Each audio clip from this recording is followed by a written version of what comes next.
سلام بینندگان عزیز، ساعت به وقت شهر پراگ رسیده است. حالا فرصت اعلان موضوعهای برنامه خبری امروز فرا رسید. گفتند گناهشان را میبخشند اما بازداشت نمودند. عضو سابق سازمان ممنوع جماعت تبلیغ را که اول امسال با وعده عفو به تاجیکستان آمده بود دستگیر کردند. خانواده صدرالدین مولایف یک هفته باز امکان ملاقات با او را ندارند. جماعت تبلیغ یک سازمان مذهبی است که با حکم دادگاه عالی تاجیکستان فعالیتش در حدود کشور از سال 2009 ممنوع اعلان شده است. در گذشته خبرها درباره افرادی که به نیت عفو شدن از خارج به کشور می آیند و سپس بازداشت می شوند بارها رسانه‌ای شده است.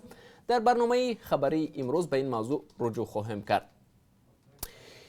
میلیسه های دست دراز در شهر بلاشیخه ولایت مسکو نسبت کارمندان میلیسه تفتیش خدمتی شروع شد که واردی منزل اجاره مهاجران ازبک شده آنها را لطوکوب کردند. پیشتر از این خبر رسیده بود که دو مهاجر ازبکستانی از ترس پلیس از آشیانه دوم خود را به زمین افکندند. فعلا مهاجران جبردیده با جراحت‌های وزنین در بیمارستانند. بیننده عزیز، بعد 3 ساعت دیگر در برنامه خبری برای شما در این باره معلومات خواهیم داد. توقفگاه‌های غیررسمی در دوشنبه ساکنان را ناراحت می‌کنند. مقامات راه حل آن را می‌جویند. در چنین توقفگاه‌های صنعی در گوشه‌های گوناگون شهر از جمله در نزد فروشگاه‌ها و بازارهای کلان، تاکسیران‌ها مسافران را برای به دیگر شهر و نواحی بردن دعوت می‌کنند. کاری توقفگاه‌های غیررسمی به قول مسئولین باعث تنبشوی ماشین‌ها، سر زدن صدمه‌های نقلیاتی و تشویش ساکنان شده است. چرا چنین وضعیت به عمل آمده است؟ همکاران ما در این باره گزارش آماده کردند که در برنامه اخبار پخش خواهد شد.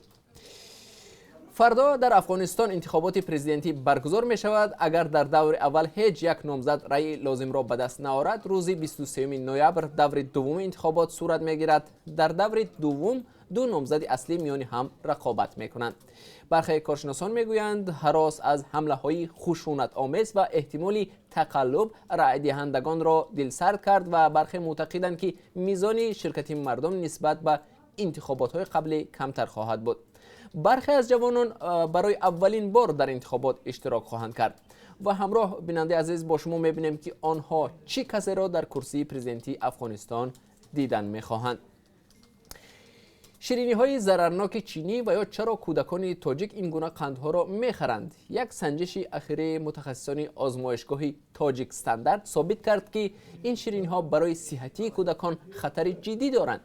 مسئولین میگویند برای منع فروش این شیرینی ها با هر راهی ممکن تلاش می‌ورزند، اما حالا در میان ساکنان این سوال مطرح است که چرا وارد کننده های شیرینی های زهرناک معین و مجازات نمی‌شوند؟